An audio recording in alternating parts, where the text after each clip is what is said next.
It is now time for us to register programs.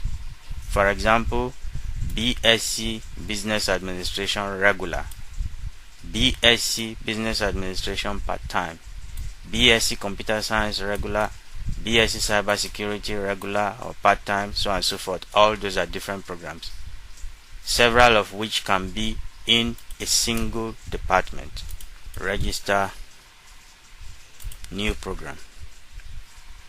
The table is empty. Nothing is here, but you remember to always click add first. So it knows that computer science department is already registered on the system, and there is already a program called UG400 Reg in the list of available programs you created for this department. So we are going to put a program name here now. I am going to copy and paste so that I don't make errors. See, this is what the data structure of that table looks like. Computer science, for example, can have several programs. BSc Computer Science Regular, BSc Computer Science Part-Time, BSc Computer Science with Mathematics Regular, so on and so forth. So I'm just going to take BSc Computer Science Regular to begin with,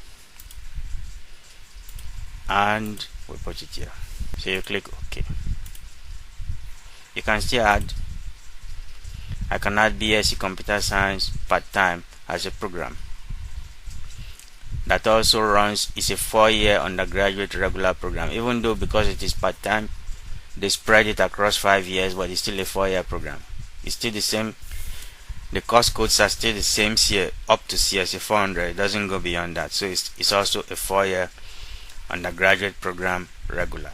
So let's try to create BSc Computer Science Part-Time as an additional program. Let's see.